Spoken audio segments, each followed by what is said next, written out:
जय हिंद दोस्तों, मैं कुणाल आपका स्वागत करता हूं। ये हमारे आधुनिक इतिहास के सीरीज का 7वां वीडियो है और आज का टॉपिक है भारत में यूरोपीय शक्तियां भाग 2, जिसके अंतर्गत हम लोग ब्रिटिश शक्ति एवं फ्रांसीसी शक्ति का अध्ययन करेंगे। इसके अलावा दो महत्वपूर्ण युद्धों प्लासी एवं बक्सर का युद्ध का अध्ययन करेंगे। यहाँ पर मैंने कहा दो महत्वपूर्ण युद्ध, इसके पीछे रहस्य है कि यहाँ से भारत की गुलामी की दास्तां शुरुआत हो जाती है। इन दोनों युद्धों के परिणाम स्वरूप भारत की गुलामी की शुरुआत हो जाती है, क्योंकि अंग्रेज़ों को यहाँ से दीवानी एवं राजनीतिक अधिकार दोनों प्राप्त हो जाते हैं और भारत यहाँ से धीरे धीरे गुलाम होते चला जाता है। ठीक है, तो आइए थोड़ा सा डिटेल में अध्ययन करते हैं इस टॉपिक को। ठीक है,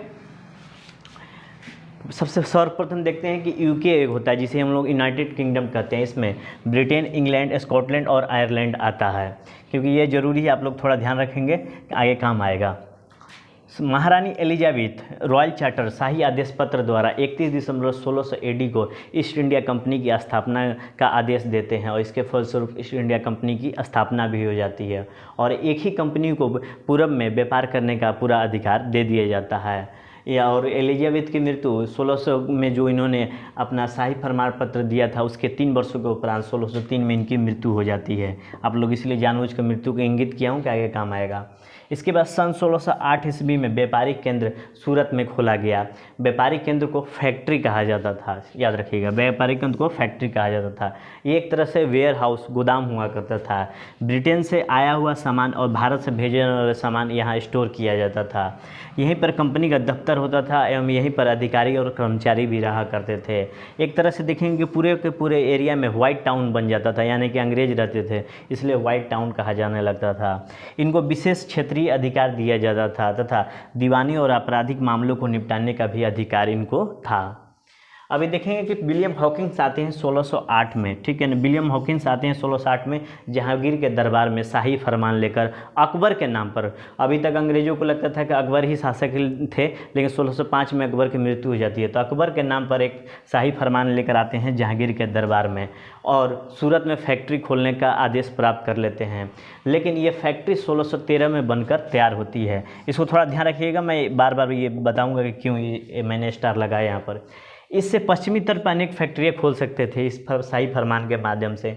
लेकिन आप देखिएगा कि 1613 AD में सूरत में फैक्ट्री बनकर तैयार हुई, लेकिन उससे पहले 1611 में मसूलीपट्टनम में ये फैक्ट्री बनकर तैयार हो गई थी। ठीक है, लेकिन 1608 में शुरुआत कर दी गई थी सूरत का बनाने का, लेकिन 1613 में यह फैक्ट्री बनकर तैयार हुई थी। लेकिन उससे पहले मसूलीपट्टनम में फैक्ट्री बनकर तैयार हो गई थी। तो क्वेश्चन पूछा जाता है कि कौन सी फैक्ट्री पहले बनकर तैयार हुई थी, तो मसूलीपट्टनम बनकर तैयार हो गई थी, लेकिन 1608 में सूरत को पहला फैक्ट्री स्थापना का श्रेय जाता है। ठीक है, इसलिए मैंने ये 2 पॉइंट लिखा है। फिर उसके बाद 1615 AD में सर टॉमस रो ने मुगल साम्राज्य के किसी भी स्थान पर फैक्ट्री खोल सकते हैं ऐसा आदेश प्राप्त किया। तो ध्यान रखिएगा कि जहांगीर के दौर पर विलियम हॉकिंस आते हैं और सर टॉमस रो 1615 में फिर से मुगल साम्राज्य, यानी उस समय जहांगीरी रहते हैं, उसके दरबार में आते हैं। 1661 में एक और घटना होती है, चार्ल्स द्वितीय। जो चार्ल्स द्वितीय होते हैं यूके के होते हैं, प्रिंस होते हैं और पुर्तगाली राजकुमारी कैथरीन से शादी कर लेते हैं। इसके फलस्वरूप पुर्तगालियों ने यूके को दहेज में मुंबई दान कर दिया और ये जो दहेज में मुंबई दान की गई थी 1668 ईस्वी में 10 पाउंड पर वार्षिक ये कंपनी को सौंप दिया गया मुंबई को। इसके बाद देखेंगे फैक्ट्री के रूप में, अन्य फैक्ट्री के रूप में देखें तो अंग्रेज़ों ने सूरत, भड़ौज, अहमदाबाद, आगरा और मछलीपट्टनम में या मछलीपट्टनम दोनों बोल सकते हैं, यहाँ पर फैक्ट्रियाँ इन्होंने खोला। फिर उसके बाद 1632 AD में एक घटना होती है, गोलकुंडा के शासक से सुनहरा फरमान प्राप्त करते हैं। इससे मुक्त व्यापार करने का अधिकार गोलकुंडा के क्षेत्र में हो जाता है। उसके बाद एक और मुक्त व्यापार करने का आदेश 1717 में मुगल बादशाह फारुखसियर रहते हैं, यहाँ पर जॉन सरमन दूत रहते हैं, उन्होंने फारुखसियर से ये आदेश प्राप्त किया था। दूत का मतलब जैसे आज राजदूत होते हैं, उसी तरह अपने ये राजा के सर जॉन सरमन दूत थे, इन्होंने फारुखसियर से मुक्त व्यापार करने का अधिकार प्राप्त किया।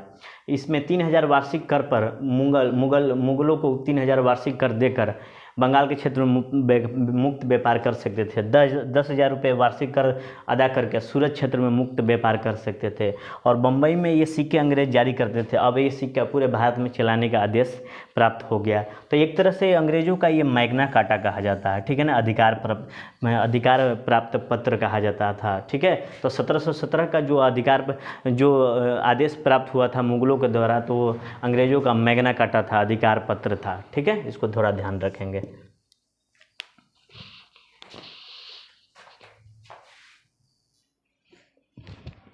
अंग्रेज शक्तिशाली शासक का सामना ना करना पड़े। अंग्रेज ऐसा चाहते थे कि शक्तिशाली शासकों का सामना ना करना पड़े। इस उद्देश्य से ये अपने विस्तार को पाने के लिए उन्होंने दक्षिण के राज्यों पर फोकस किया, यानी कि साउथ में फोकस करना शुरू किया। इस समय तक दक्षिण के छोटे छोटे राज्य भी कमज़ोर पड़ गए थे। इसके बाद देखेंगे 1630 से 40 एडी तक पहुँचते मद्रास इनका सबसे बड़ा केंद्र बन गया था। मद्रास का इन्होंने किलाबंदी किया। इस किले का नाम पड़ा फोर्ट सेंट जॉर्ज।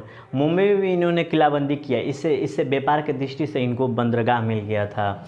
फिर ये उड़ीसा, पटना, बालासोर, बंगाल, बिहार में बहुत तीव्र गति से इन्होंने विकास करना शुरू किया अंग्रेज़ों ने।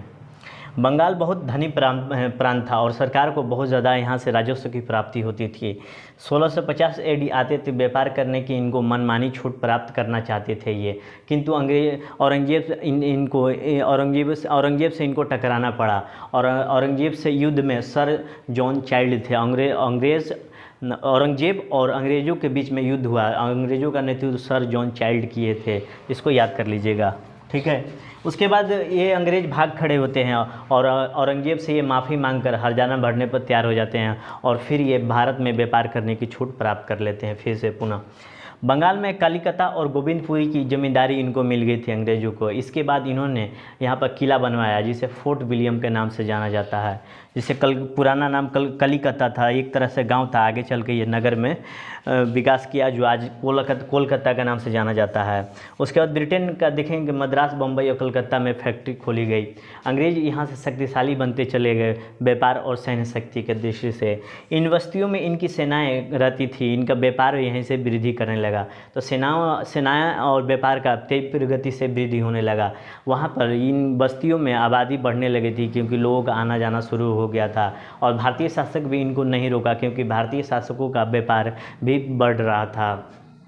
भारत निर्यात करता था, भारत का जो भी निर्यात होता था कारीगरों का सामान था और जो वो दूसरे देशों में बेचे जा रहा था, जिसके अंदर सूती वस्त्र और किसान के उत्पाद होता था। तो भारत एक सूती वस्त्र और किसान के उत्पाद विदेशों में भेजा करता था। इससे राज्य को राजस्व प्राप्त होता था। लेकिन आगे चल कर क्या हुआ कि अंग्रेज मनमाने ढंग से अपने अधिकार प्राप्त करना चाहते थे। इस वजह से लेकर भारतीय शासक और अंग्रेजों में टकराव उत्पन्न हुआ, ठीक है।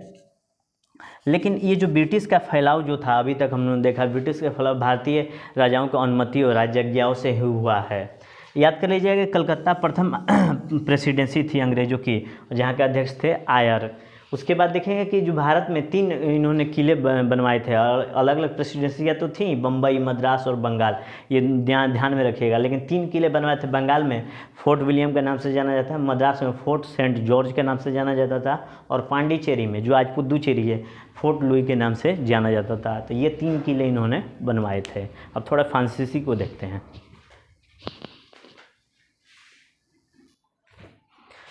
अब थोड़ा भारत में देखते हैं फ्रांसीसी शक्ति कौन थी, ठीक है ना। इसको देखेंगे कि यहाँ पर फ्रांस में राजशाही व्यवस्था चल रही थी। लुई 14वां था। 1664 में फ्रांसीसी कंपनी ईस्ट इंडिया कंपनी की स्थापना का आदेश दिया गया और भारतीय क्षेत्र में व्यापार की अनुमति मिली। इसके फलस्वरूप 1667 में सूरत में और 1669 में इन्होंने फैक्ट्री स्थापित की। लेकिन इससे पहले डेनमार्क 1616 में भारत में आया था और इसकी पहली फैक्ट्री तंजौर में थी। स्वीडिश भी आए थे 1731 में भारत, लेकिन इनका व्यापार सबसे ज़्यादा चीन में हुआ था। इसके बाद देखेंगे 1673 में पांडिचेरी, जिसे वहाँ पर फोर्टलू बनवाया था, वहाँ पर इन्होंने अधिकार और कब्जा कर लिया था। फिर भारत को 1954 में पांडिचेरी पर अधिकार प्राप्त किया। उसके बाद 1674 में चंद्रनगर, माहे और कारिकल और फ्रांसीसी पर अधिकार किया। फ्रांसीसी क्या किए कि भारत के आंतरिक मामलों में दखल देने लगे और उसके बाद अंग्रेज़ों के मामलों में भी दखल देने और कब्जा करने के कारण अंग्रेज और फ्रांस में संघर्ष की स्थिति उत्पन्न होती है, जिसके फलस्वरूप 3 कर्नाटक युद्ध होते हैं। प्रथम युद्ध होता है 1746 से 48 के बीच में, 2 वर्षों में। ये ऑस्ट्रिया के उत्तराधिकार को लेकर चलता है, ब्रिटेन और फ्रांस में। ये एला सापले की संधि जो 48 में हुई थी, उसके माध्यम से इसको समाप्त किया गया था। इसमें डुप्ले थे, फ्रांसीसी गवर्नर थे, ठीक है ना। उसके मद्रास छीन लिया गया था अंग्रेज़ों से। फिर संधि के बाद मद्रास जो है अंग्रेज़ों को सौंप दिया गया और यूएसए में फ्रांस के क्षेत्रों को लौटा दिया गया। उसके बाद देखेंगे द्वितीय कर्नाटक युद्ध होता है 1749 से 54 के बीच में, 5 वर्षों के लिए। हैदराबाद एवं कर्नाटक में उत्तराधिकार के लिए 2 गुट का निर्माण हो गया था, ये एक कारण बना। और 55 में पांडिचेरी के संधि के साथ द्वितीय कर्नाटक युद्ध समाप्त हुआ। अंबुर का युद्ध हुआ था फ्रेंच गुट और अंग्रेज के गुट में। ये फ्रेंच और अंग्रेज अपने अपने गुट के नेतृत्वकर्ता को कर्नाटक में शासक बनाना चाहते थे, इस वजह से लेकर झगड़ा हुआ था। फिर तृतीय 56 से 63 शब्दवर्षीय युद्ध जो यूरोप में हुआ था, यूके और फ्रांस के बीच में, पेरिस की संधि 63 में हुई थी। उसके फलस्वरूप ये युद्ध समाप्त हुआ था। उसके बाद बांडीवास का युद्ध हुआ था 1760 में, यहाँ से फ्रांसीसियों का पतन हो जाता है। और पेरिस की संधि 63 में हुई थी और इसके माध्यम से जो फ्रांसीसी थे भारत में, उनका शासन समाप्त हो जाता है। इसमें बांडीवास युद्ध के नेतृत्वकर्ता के रूप में अंग्रेज का आयरकुट, फ्रेंच के काउंट लाली थे। तो ये सारे टॉपिक थे फैक्चुअल टाइप के होते हैं, यहाँ से प्रीलिम्स से क्वेश्चन आते हैं, मेंस में नहीं आते हैं। लेकिन अब अगले लेक्चर में हम लोग प्लासी और बक्सर का युद्ध पढ़ेंगे, जो कि बहुत ही महत्वपूर्ण है और मेंस के लिए बहुत इंपॉर्टेंट है। इससे पहले वाले थे कि फैक्चुअल हैं, आप लोग फैक्चुअल जानकारी लेकर आगे बढ़ जाइए। और ज़्यादा आपको इच्छा है तो आप एनसीईआरटी की किताबों को उठाकर पढ़ लीजिए। यहाँ से ज़्यादा प्रश्न नहीं आते, इसलिए मैं भी फैक्चुअल टाइप का पढ़ा कर निकल गया। लेकिन आगे जो प्लासी और बक्सर का युद्ध रहेगा उसको मैं डिटेल पढ़ाऊँगा और वहाँ से असली इतिहास की शुरुआत होती है, भारत की दास्तां की शुरुआत होती है, जो कि अगले लेक्चर्स में मैं शुरुआत करूँगा। ठीक है, आज भर के लिए इतना ही। आपके सहयोग के लिए धन्यवाद। नमस्कार, जय हिंद।